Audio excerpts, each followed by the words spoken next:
Hello, so I'm Chris, I'm the Artistic Director of The Gate. I did not direct this production, I can't claim that amazing honour. It was directed by Anne-Louise Sarks, who sadly is now back in Australia, but it was lovely having her for the time that she was. Tonight we're going to be talking about the show with Emma Cole, who is a classicist from Bristol University, and an expert in all things Greek.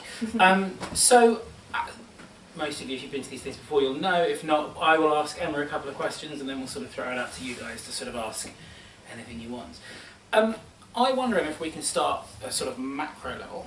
The last year has seen an enormous amount of Greek theatre in London. We've had the Greek season at the Almeida, which had the Oresteia, the Bacchae, and then their version of Medea, plus also kind of readings of the Iliad and the Odyssey. We've had about $50,000 productions of the Oresteia. Literally, like, everyone's done them. So there was one at the Globe, and there was one at Manchester. Okay, three, so yeah, 300,000. There have probably been other Greeks that I can't think of as well. And we've just announced a new Greek project for next year, the Iphigenia Quartet, which will be 4 plays in response to Iphigenia at Alice. So the Greeks seem to be in the air at the moment. And I wondered if you could say a little bit about why you think that is, and what you think this kind of these contemporary reworkings of these ancient plays have to tell us. I think that's a great question, something that's on a lot of people's minds at the moment. The first thing I'd say in response to that is it's actually not that unusual. So it seems right now that we have a lot on, but it tends to be about a 10-year cycle that we see this kind of influx of the Greeks. So in 1995, there was more Euripides on in London than Shakespeare, which is a pretty big deal. And again in 2004, and this is kind of peak war on terror, we saw a whole host of Greek tragedies. We saw 2 Iphigenia at Aulus's that year. One at the National, where was the other one? The other one was in Ireland. Oh, okay. Yeah, at the Abbey. Oh, yeah. And there was a Martin Crimp's Cruel and Tender, which was, Cruel and Tender? Yes, that's right, which was on at the Young Vic. There were 2 productions of Hecuba. So this is kind of a 10-year cycle that seems to be cropping up. So we do seem to be returning to them again. And there was a Hecuba at the RSC just recently. There was, exactly. What's different this year, in my opinion, is the fact that we don't just have a lot of Greeks, but we have a lot of epic Greeks. So we've got a lot of Medeas, which is linking back to the Jason and the Argonauts myth, which was referenced a few times in this production. We've got a lot of the only surviving trilogy that we've got, so a lot of Oresteias, and then we have heaps of Homer. So we've had the Iliad at the National Theatre Wales, the Iliad and the Odyssey both at the Almeida in their Greek season, and we've also had things on at the Globe with the Odyssey that they're doing as well. And so the kind of difference, it seems to me, is that we've moved away from really a focus on the war plays to these focuses upon epic narratives and these big long-form narratives that either imaginatively make us invoke these epic stories or physically make us sit down in a theatre for, if we're at a short play, in the kind of scheme of these things, it might be 3.5 hours, or if we're at a long one, if we go to Wales, we might be there for 12 hours seeing the entire Iliad. I went to Wales, I was there for 12 hours and overnight. I did the overnight one as well. Amazing. Yeah, it was a great experience. And I think the thing that's holding them together is this desire to kind of be together in a room. We're living in these more increasingly fractured societies now where everything's mediated online, and we're used to even watching theatre online sometimes now and getting our news in 140 characters. I think there's this kind of community desire, maybe we don't realise it yet, maybe it's subconscious, but to kind of get together and experience these things which are bigger than ourselves and reconnect us all. And I wonder also whether it sits in a kind of, you know, you sort of talked about 2004, the last time the Greeks kind of spawned, and in the last 10 years we've had a huge, in terms of popular culture, sort of the upsurge of the kind of the box set, you know, where we kind of watch, sort of binge watch, sort of 5 or 6 seasons of The Wire or Breaking Bad or whatever. And I think there's something about, maybe there's something there about that kind of whetting that appetite for a sort of epic narrative as well. Definitely, I completely agree with that. So if we're not going to see all these stories, so, you know, we could go to the Almeida and see the Oresteia, see the 3 plays, and actually they did a sneaky kind of, not really an Iphigenia or all this, but they did a nod to the Iphigenia narrative in that production. And so that was essentially 4 stories in one. Even if we just see one, which is a standalone play, people can then go home and start searching and fill in the gaps of those stories. There is this sense that you can binge on the Greeks. And the audiences in 5th century Greece would have had that experience, so they would have seen 3 trilogies every time they went to the city Dionysia, so they would have seen 9 plays in the space of a week, and come back every year, and these plays would always be these reinventions of the same narrative, so they'd always be filling in and comparing and contrasting. But actually, it's funny, isn't it? Because that kind of reinvention of the same narrative and the idea of sort of going back and going online and searching the stories, as soon as you start doing that, it becomes incredibly confusing, because you see characters turn up in different versions doing completely different things. Yeah. And in one version, Iphigenia Alice does want to die, and in another version, she doesn't want to die. So it's a sort of... when you're sort of trying to... there is no kind of... well, maybe it's... is there a kind of uber story that kind of underlies all of them, or are you just kind of left with these kind of fractured narratives that all slightly contradict each other? It's the latter. So there's absolutely no sense of one kind of ideal story for these plays, and Medea is the classic example. So when people mess with Medea, a lot of people get up in arms and say, you know, oh, you can't do this, she has to kill her children, or it has to go this way or that way. And in fact, Euripides was the first person to make Medea kill her children in cold blood, as it were. So there are a variety of different versions of this story which predate his Medea, and in all those versions, sometimes the children die, but then it's not by Medea's hand, or sometimes they do die by Medea's hand, but she's really forced into it, and it's a sense of the community is going to kill the children to avenge Jason's friend, as she is in this play, and Medea is sparing the children the kind of gory lynching, and is actually doing much more of a kind of generous... So the ending of the version at the Almeida wasn't as kind of radically surprising. I mean, to me it was very surprising that she didn't kill the kids. But that's, like, in terms of the wider tradition, that's not a shock. So the Medea that is the Euripides story has become the story, but when, you know, it was before 20s BC and people would have gone to see Medea, that would have been surprising. Yeah. And why do you... I'll open up to you. I want to ask one more question. Why do you think people are so intrigued by Medea particularly as a story? You said that people often come up in arms when it's changed, and I did a workshop for some year 9 kids at a school in White City the other day, and I was talking them through the different plays that the Gate's done over the last couple of years, and I'd written little summaries, and one of the summaries I'd written was of Medea, so I gave them all these summaries, about 10 plays, and I sort of asked them which ones they were most interested in, and they all gravitated towards Medea, and like, I don't think these kids knew Medea at all, I don't think they'd ever heard of it, and they all gravitated towards this, and they were just like, oh yeah, somebody kills their kids, that's weird. I mean, obviously I'm talking to some young people, so it kind of makes sense, but I kind of wondered what it is about the play that kind of keeps drawing us back. So Euripides is kind of considered our most realistic writer from the kind of 3 Greek tragedians that survive, so Aeschylus, Sophocles and Euripides. And people tend to talk about Euripides as the first playwright who kind of invoked almost psychological realism in his dramas. And in the character of Medea, you very much have a sense of this character who we can analyse through as kind of psychological realism type of methodology. So because she does such extreme actions, we have this desire to understand them, and it kind of, if you look at the play closely, it appears you can kind of map onto her motivations and changing psychological kind of point of views throughout the play. So because of that, I think that's kind of the first half of the answer, because she seems, in a sense, although her actions are horrific, understandable and someone whose mind we can kind of analyse, I think that's appealing.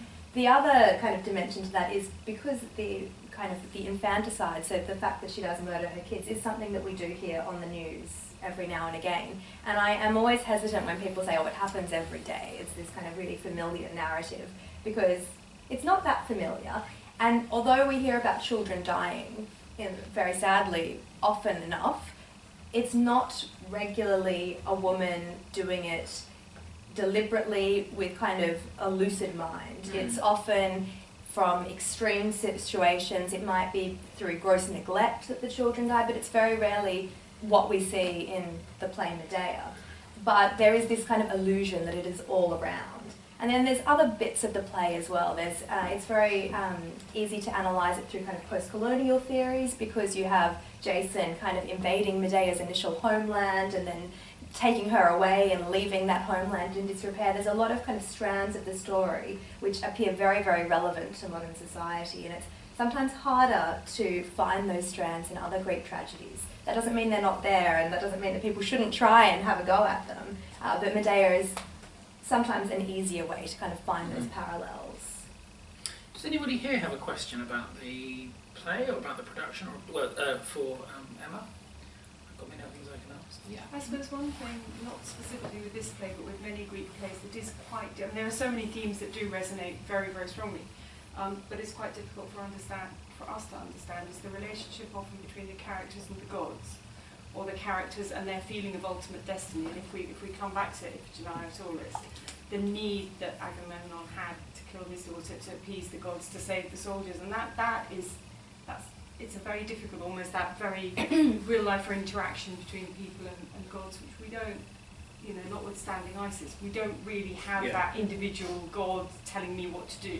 And I'd just be interested in your views about that. Yeah, you're exactly right. And this version sort of touches on at the end when she mentions them being the sons of the sun.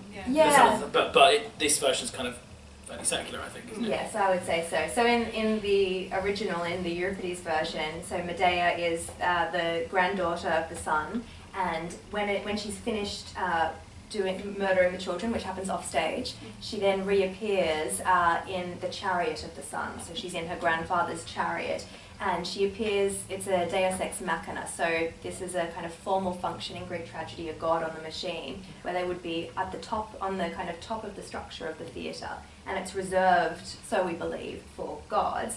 And Medea, as a mortal being in this structure, would have been hugely controversial. And I mean, the play wasn't successful when it was first staged. It came last in the competition that year. So maybe it rubbed people up the wrong way. Critics always get it wrong. But now it's survived. But yeah, it is, the gods element is one of the hardest bits. I'd say the chorus and the gods are the hardest thing for modern directors to negotiate, in my opinion. And often the decision is to cut them. Yeah. So that was really what happened. I mean, the Almeida production of the Oresteia, which touched on the Iphigenia narrative, did have a sense of gods, but it was very much a Christianized sense of God, and God speaking to your soul, but not so much this sense of, we've got this prophecy from Artemis, and it's because we've done this crime against the deer.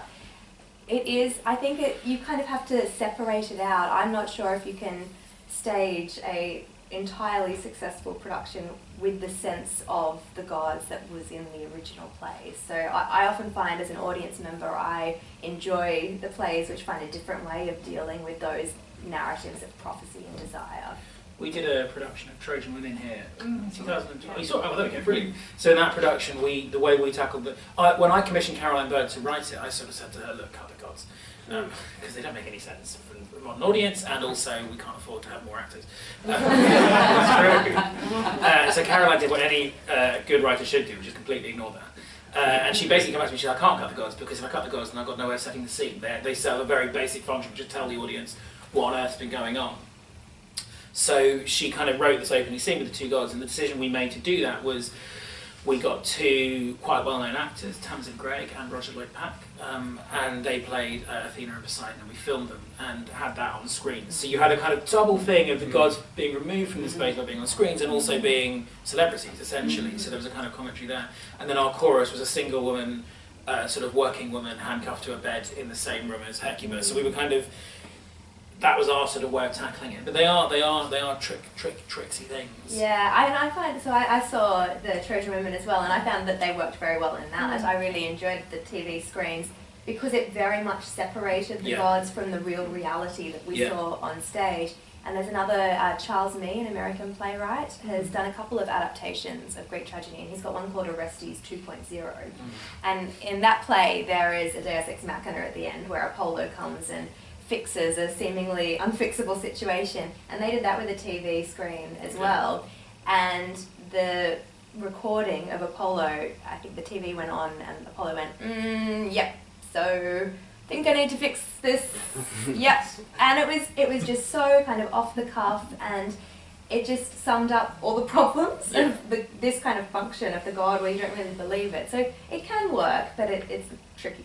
But it's difficult to take them out altogether because in the plays they are such a strong motivating force. People do things because they believe, or they believe themselves, or they're told themselves that the gods want them to do that, their destiny is to do that. So it's a balance of keeping motivation. Yeah, absolutely.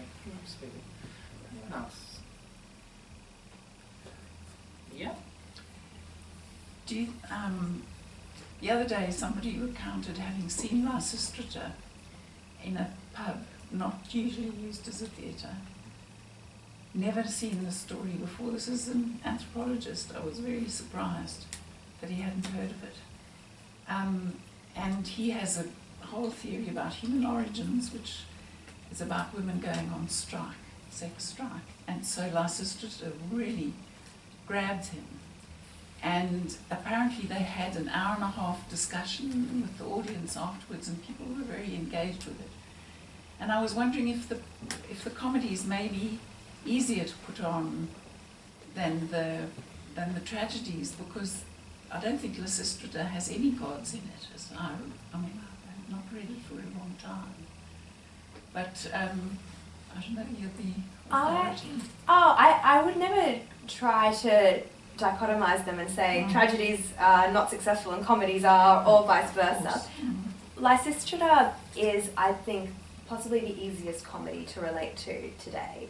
So for anyone who doesn't know, the women go on a sex strike. They want to end this war, and they also take control of the treasury, so the men have no access to the women or the money. And things get solved pretty quickly after that.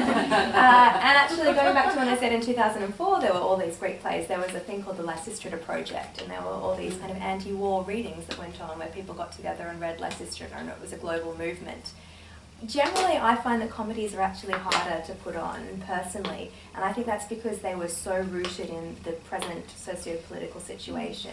And the tragedies were, but just like we might today put on a tragedy and stage this kind of common story that we now all know as a kind of point of reference in our culture and use that as a lens through which we examine contemporary issues, that's what the ancients were doing as well. So they may have been speaking to kind of the war, the Peloponnesian War that was going on, or issues to do with gender at the time through these plays, but it was always in an oblique angle, it was never direct. Whereas the comedies were explicitly commenting upon contemporary events, and we have direct references to political figures, sometimes we have descriptions of them. The jokes, sometimes they're jokes which only make sense in the Greek, so they're often plays on words and things like that, which for a translator is very, very difficult to deal with. So they can be really successful, the comedies, but I think they're harder actually. But it's, you know, it's a subjective thing.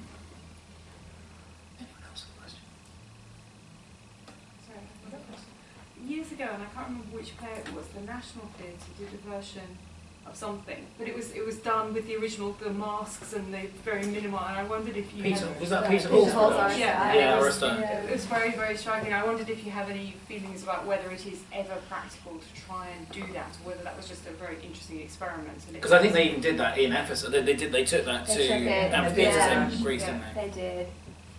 Yeah, it's an interesting one. So, as an academic, the type of theatre that I write about is post-traumatic receptions of Greek tragedy, so very avant-garde experimental stuff, and that's kind of where my sympathies lie. In saying that though, Ariane Minuchki is a French director who works in Paris, and she's done an Oresteia as well using masks, and she uses kind of kabuki and no theatre techniques and the masks as well.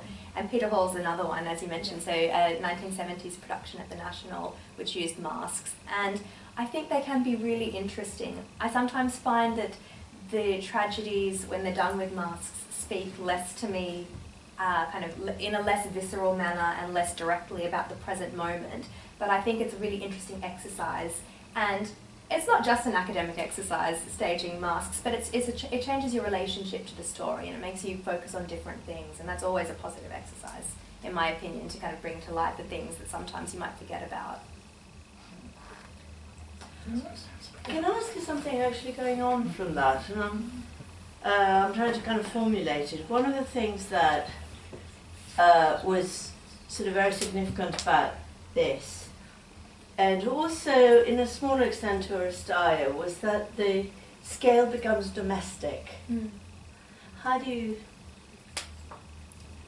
So yeah, the domestication of the yes. Greeks. So how do you look at that? I mean, what's your comment on that? Because I have two thoughts about it, really. Yeah, I think I'm on possibly the same page as you, so I also kind of have two thoughts about that. Sometimes I think it kind of belittles the narrative a little bit, and that's sometimes been a reaction that I've had in moments of watching watching certain productions. What I liked about this one is that they weren't trying to do it two ways. It was very much a look at this domestic setting, and it wasn't trying to simultaneously be the Medea.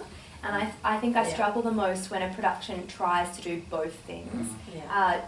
I think, fine, do the original Greek play, interpret it through the vision that you see fit, but don't simultaneously try and do that and then make it a domestic drama that could take place in our living room. Choose one or the other is often the kind of reaction that I have. I mean, I'd agree with, and I'm guessing the thought underneath your question with the risk that putting something in a domestic setting can belittle it.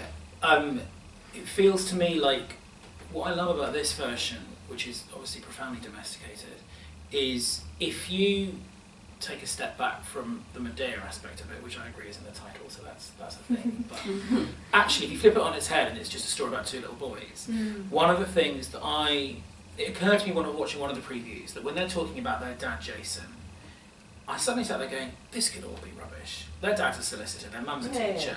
They made this story out that they heard at school, which they've applied to their parents. And actually, none of that. And when she's dressing them at the end and they're going, did he go on? And she's sort of saying yes, and you realise that she's just not listening at all. There is a version where the only way Medea figures in the world of these children is that somebody told them that story at school. They've invented it for their parents. And actually, this is a solicitor and a lawyer or a solicitor and a teacher who live, 5 miles down the road and who are, and for whom the killing is a completely domestic act. That is slightly undercut by Medea's line at the end about them being the children of the son of the sun. But if we take that line out, my thesis holds. But the problem with that is, and for me tonight, I never understood Medea's motivation for killing her children. Do you understand it in the original? Well, I did. It's a long time, I have to say, since I saw or read it. But I did, of course, at the time. But here there was no... We didn't get to understand how a woman could come and kill her children. So that was lacking for me. No, I disagree. Absolutely. Can I just disagree in that? But I didn't know her motivation. In that this is the second production here. I saw the first red cast 2 weeks ago and the blue cast tonight. And actually what hit me tonight, more than anything else, was the power of Medea. I mean, she was fantastic, the way she looked. She was haggard, she was desperate. And I'm sorry, I absolutely understood where she was coming from. It was a strange, unknown place. Sort of emotionally at the end but of it. For me, she was the power of the evening. She's a tricky one. So in the Greek, in Euripides' play, it's very hard to understand her motivations there, and she's this figure that kind of seems to combine the masculine notion of pride and not wanting to get laughed at by peers. So this is kind of a very Homeric notion, not wanting to be mocked, and her kind of, often it seems, her overwhelming desire is to avoid getting mocked, and that's why she takes matters into her own hand. And simultaneously she's a very feminine figure, and she kind of tricks Jason by kind of performing in the way that he would expect his ex-wife to perform. So once she realises she's not going to get her way, she starts to put on a bit of an act in order to get him to let her, send the boys to live with him, and then to let this new man come and give her a safe haven in Athens. So she's very hard to understand in the Greek. In this play, I mean, I think I'm in the camp that did feel like I understood her motivations, but I think it depends on what... You just found the boys really annoying. Not at all. I love those boys for the camera, they are amazing. I think it depends on what you bring, and this production leaves a lot of gaps for the audience to interpret and to add in. So I think it depends on how you read her actions and what you want to add in to kind of fill in those blanks. Yeah, just adding on that, funnily enough, I found that I understood Medea more than her motivation, more than I ever have in any production I've ever seen. Adding on to the domesticity thing, that I think that us being made to fall in love with the boys, you sort of twisted, but obviously her reason for killing them is that she loves them as much as we do. And so giving us a chance to see them that much, and seeing obviously significantly less of her, I think actually the less you see her, the more you understand why she does it.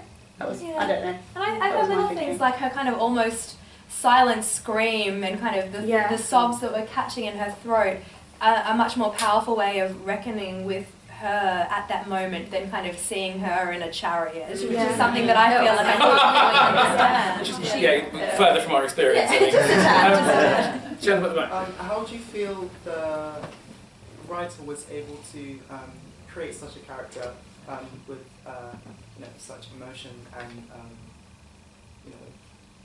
feeling? Do you mean Euripides, or do you mean the Oh, writer? sorry, no, I mean Medea. Sorry, no, but do you mean you mean when you say the writer, do you mean Euripides? Well, okay, yeah. Oh, so going back originally, so that's actually an interesting question. So Euripides was writing, so he was obviously a male playwright, and he was writing for an audience almost certainly just of men. So it's very debated whether there were some women in the audience or not. I presume all the performers were male. All the performers were male, so the chorus would have been a group of young men, and it's kind of a rite of passage to perform in a Greek tragedy in the ancient world. And all the kind of main parts would have also been performed by men. So Euripides was writing for a male actor for largely a male audience. So it's quite hard to kind of understand how he was able to get into such a kind of mindset and create such a complex figure who is one of the most popular figures to kind of analyse through feminist discourses as well. There's not really an easy answer to that question. I think it's just he's a very talented and inventive playwright. But it's remarkable actually, because one of the things that draws me to the Greeks very strongly is how many brilliant women they've got in their plays. You know, often central roles and often many women in a play. And it's often said that the reason why Shakespeare had very few female characters is because he had all male cast. But actually, I've never really kind of connected to, but of course the Greeks did as well. So that doesn't really get Shakespeare off the hook, does it? Just being lazy. Yeah. So do you think that kind of Medea is inherently a feminist character, or do you think that that's just us kind of projecting our discussion on feminism onto her?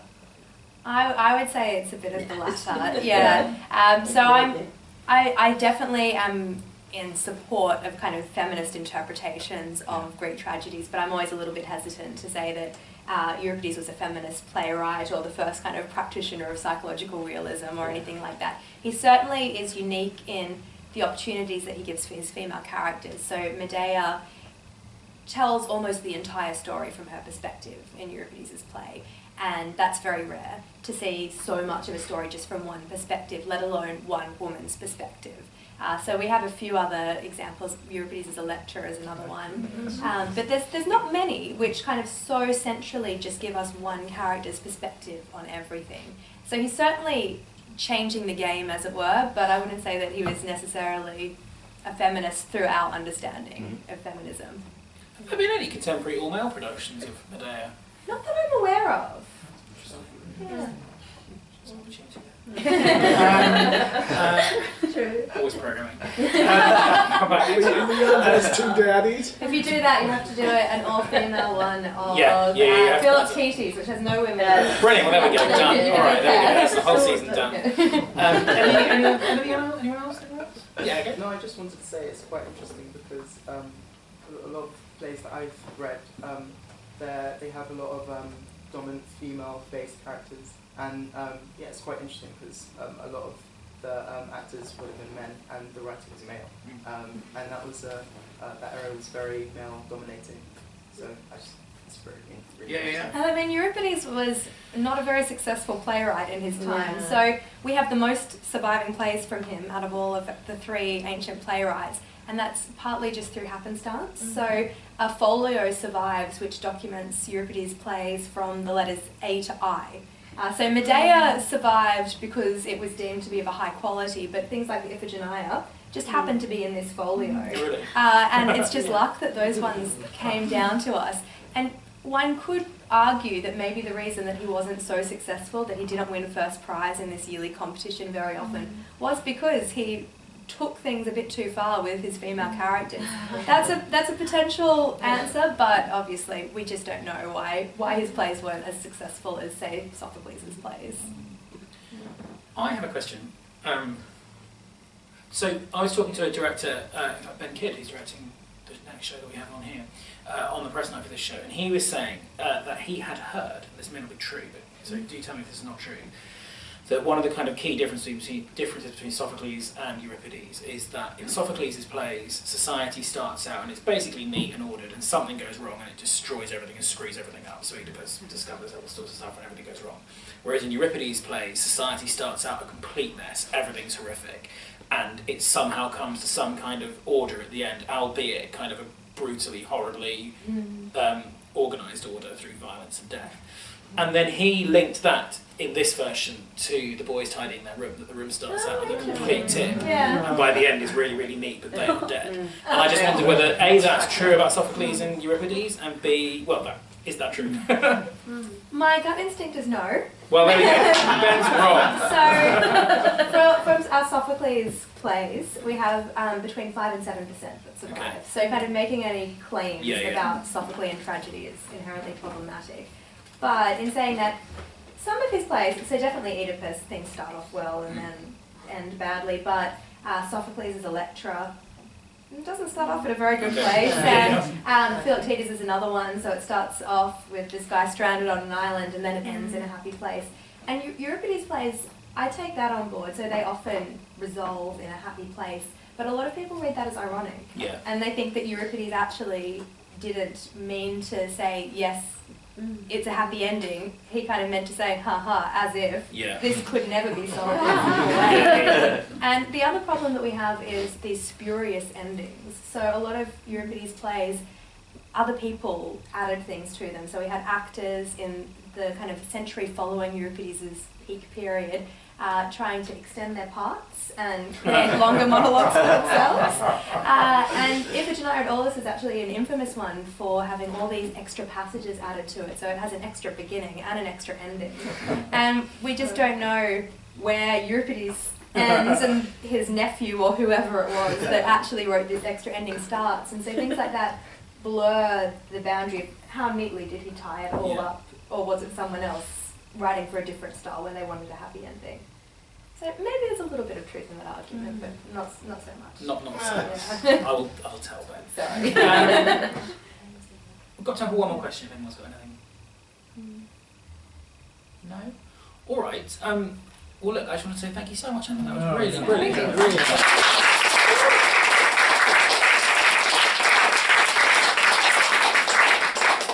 And thank you for staying. If you enjoyed it, I hope you did. Thank you. Do let your friends know. We're running till December the 5th. We've extended it, and do tweet about it as well if you do that such a thing.